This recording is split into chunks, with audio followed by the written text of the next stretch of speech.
Hi everyone, it's a great pleasure for me to make a presentation here for such great audience here at SAS. My name is Anton Ivanov. I'm leading anti-ransom team at Kaspersky. The main goal of our team is to fight with ransomware. Before I start, I want to tell you a little story about one chief information security officer and his nightmares about information security incidents in organization. So for the past few years, our hero has next fears about information security incidents. So the first fear was about targeted attacks against his organization. The second fear was about infection with Trojans and other malware of endpoints and servers. And the third fear was about unauthorized access to the sensitive data of organization.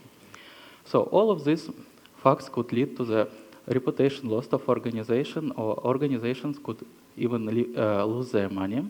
But one day, our hero came to his office and tried to boot his computer. And while booting his computer, he saw next picture on the monitor. So he was quietly surprised. He made a lot of phone calls to the system administrators and other IT staff. And he tried to understand what the hell is going on his computer. And several hours, they have understood that all of the network is compromised and most of the endpoints and servers were encrypted with custom-made ransomware. So we will return to the story in a few minutes, and before it, let's try to understand how big is the problem with target attacks with ransomware. If you will analyze news from the internet, you will see a lot of news that are related to such attacks. I think that the most popular one was about target attacks against the San Francisco Transportation Department. So Mamba group was related to this attack. Most of the infrastructure was infected with Mamba ransomware. So the second terrible story occurred in the US Police Department. It is a real terrible story because as a result of this attack, they lost of the evidence. So we have made an investigation and tried to understand what kind of groups could be behind of such or similar attacks. So we have figured out that there are two types of groups which are related to similar attacks. First group consists of real threat actors which are making targeted attacks against organizations with different goals, for example, to steal organization money or sensitive data for the future sale proposal. And one day they understood that it is very profitable to infect organizations with ransomware because they knew that organizations have money, and if they will be infected with ransomware and business process of organization will be stopped, they will pay. The second group consists of several third-party affiliates which were involved in famous ransomware as a service programs. So for the past few years, they were infecting individuals with ransomware, and they also understood that it is very profitable to infect individuals with their ransomware, with one main goal, to earn a lot of money. So what about the motivation? Of course, the first motivation is money, because such groups always want to earn a lot of money. The second very interesting point is about the diversion in case of APT attack. So just imagine that threat actors are getting into the organization network, they steal sensitive data or money, and when they decided to leave the organization, they could install ransomware through all network, so it will be very hard to make a good incident response process after they leave the network of organization. So, and unfortunately nowadays it is very easy to infect organization networks because they have a lot of unpatched software installed on their servers and endpoints. So, some interesting information about money. Just look at these two wallets of two different affiliates that were involved in target attacks against organizations. So, first affiliate earned 500 bitcoins for 3 months. The second affiliate earned 200 bitcoins for several months. It is a real big money. So let's try to understand what kind of groups are behind of such attacks. In my presentation, I will cover several groups. First one, I will talk about the Mamba group that is behind of attack against San Francisco Transportation Department. Also, I will talk about newly discovered group, PetrWrap group. We have discovered it several weeks ago. They are behind of several attacks against financial organizations.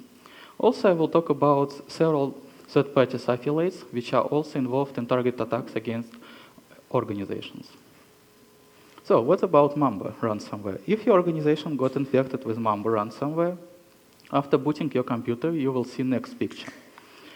So, as I told, they are also behind the attack against San Francisco Transportation Department.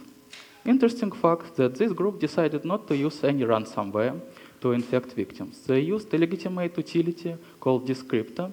So it's a utility for disk encryption. It's open source. You can find the source codes and builds in the internet. So they just made a simple wrapper for this utility that which pass necessary parameters to encrypt the partitions. Next interesting fact that for the persistence approach, they also used an open source Trojan for persistence. It's called PetrWrap. It's also open source and you can find it on GitHub. This Trojan have a lot of possibilities like injecting code to the process, downloading modules, and so on.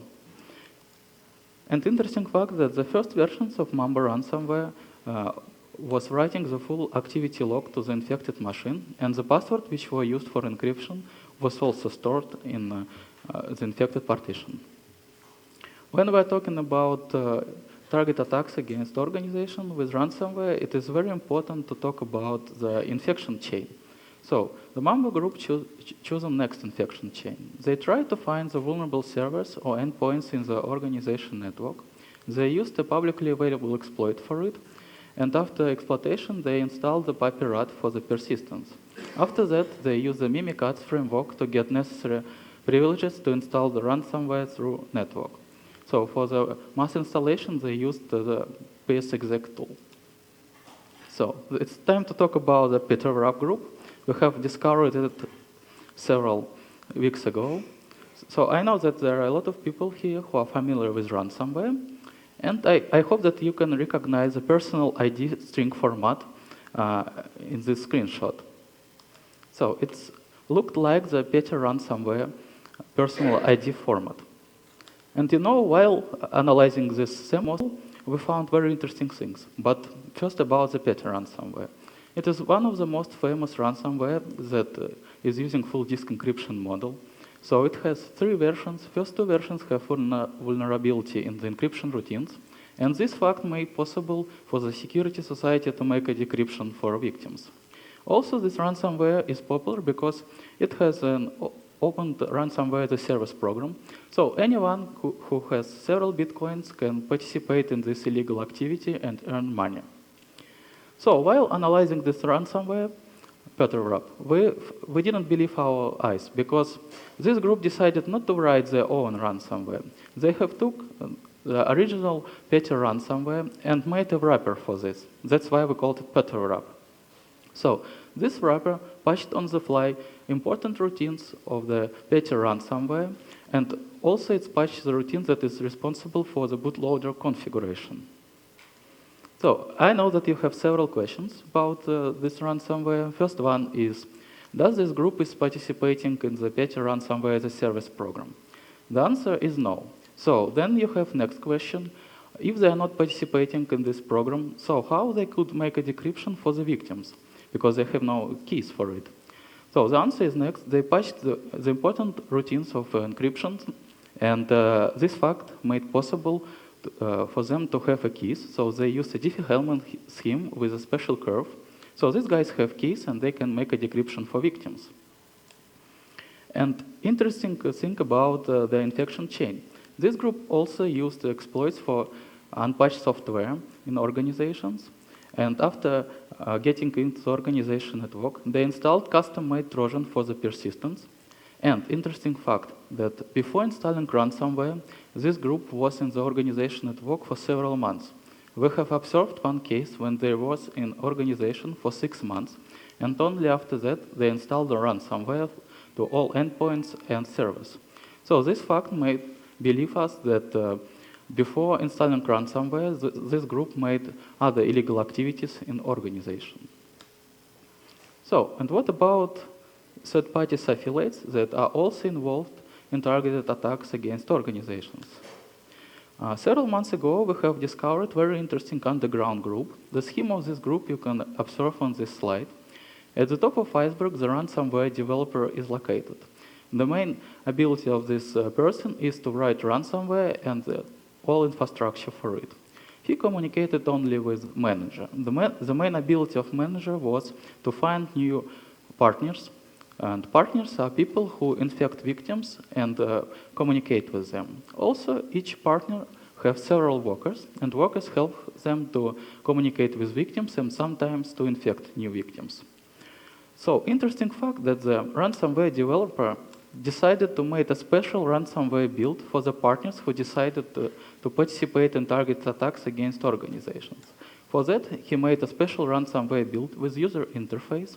So, after getting into the organization network, usually they use a RDP brute force technique. The partner manually installs the ransomware and chooses what kind of file the ransomware will encrypt. Also, while encryption process, the ransomware wrote a special activity log, and if something gone wrong, the partner can fix it in an operating way.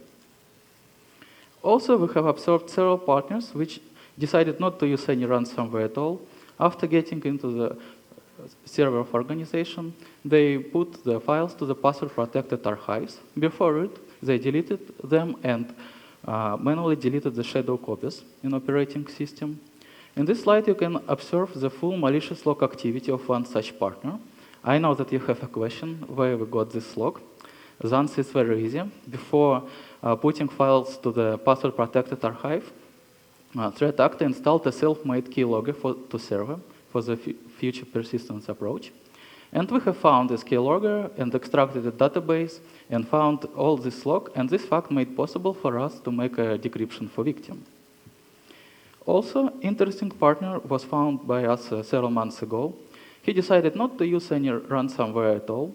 He used a well-known utility called decryption. So after getting into the server of organization, he copied important files to the separate partition and encrypted with the help of decrypt utility. So after it, he leaves such ransom nodes. As you can see from the slide, this partner didn't hide information what kind of utility he used for encryption, because he knows that currently there is no any possibilities to make a decryption if the partition was encrypted with decrypt utility. And I think that it is not a secret for all of us that currently there are several very popular ransomware families which are distributing with Trojan models. So what is the main goal of distributing with Trojan models? Just imagine that organization got infected with ransomware, and after files were encrypted, ransomware installs Trojan models which can extract information from email clients and web browsers, and this information will be transferred to the threat actor infrastructure, and he will analyze it and find all business partners of infected organization and make a fake email with a malicious attachment to it. And it is clear for us that not infected organization will open this email and all attachments because they thought that it came from the trusted source. And unfortunately, the infection chain will be repeated once again. A good example of such ransomware is an Ishtar ransomware. We have found it several weeks ago. It's kind of popular in Russia. And after encrypting files, it extracted from his body the legitimate utilities for password extraction from web browsers and email clients. So they called web browser passview and email passview.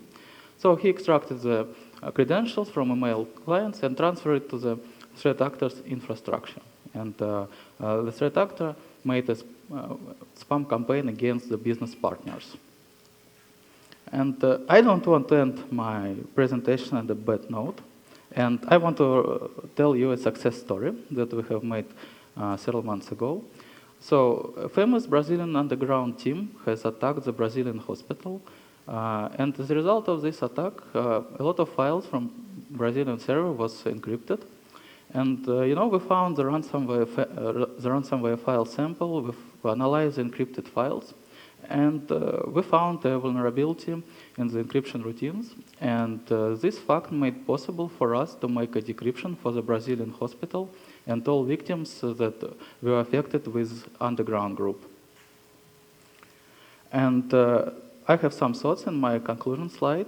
So unfortunately, targeted attacks will be the main trend in this year and next year, I think, because as you can see from my slides, it is very profitable to earn money with the help of such attacks. Also, for organizations, I have several advices. Please protect all your perimeter because bad guys will use any possibility to infect you with their ransomware.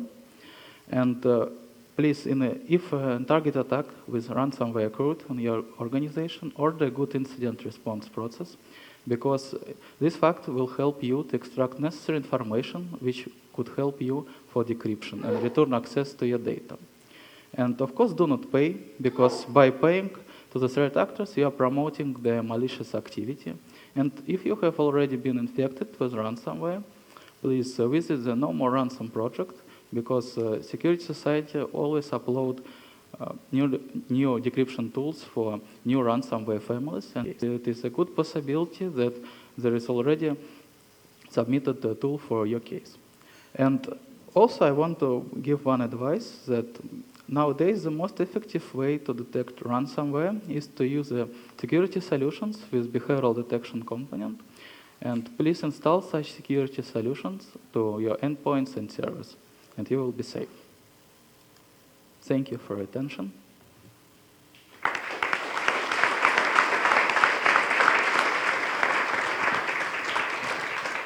Any questions for Anton? Anybody?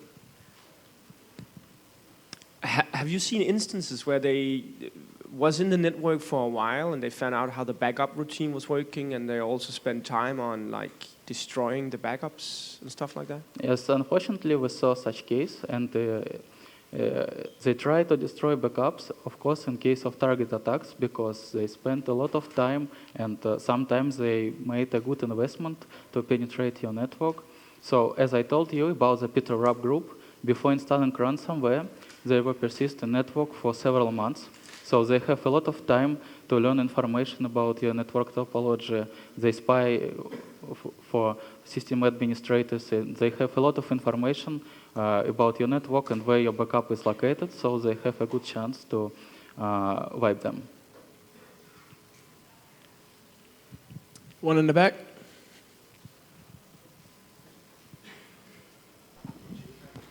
Hello, thank you. Have you seen actual instances in real life with which ransomware attack was actually a diversion for APT attack? Yes, we have some information, but now sorry, I can't share it with you. But maybe in future we will make a post about that. I understand. Thank you very much. Anybody else? Good. One more, Dima.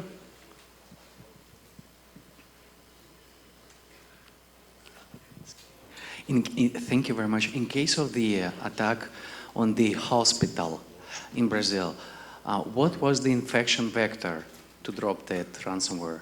Oh, yes, I remember this case very well. Unfortunately, nowadays, the most popular way to make such infection is to brute force RDP access, because unfortunately a lot of system administrators set a bad password, so it's very easy to make a brute force for them. And very interesting information that now in underground society, the tools for RDP brute forcing is very popular, and unfortunately they are very cheap. So a lot of threat actors which are involved in target attacks with ransomware, they buy a lot of such tools that make a brute force process. Also, it is very important to understand that these threat actors are promoting other malicious activity. So, and now we see such trend that they try to buy a lot of credentials from already hacked RDP servers. So there is no problem now to buy access to the broken RDP server and install your ransomware. So we know one threat actor which made for 100 installations every week, because the conversion rate is not high when you randomly infect organization servers, because you don't know if the organization is using it or if it stores important information on it. Very good. Thank you. I think we're out of time. Yes? I just heard it. Sorry. I'll get you on the next one. There it is. Oh, you can ask me a question after presentation. Yeah, Feel free, please. Hit them up after. All right. Thank you. Thank you. Appreciate it. Another round of applause.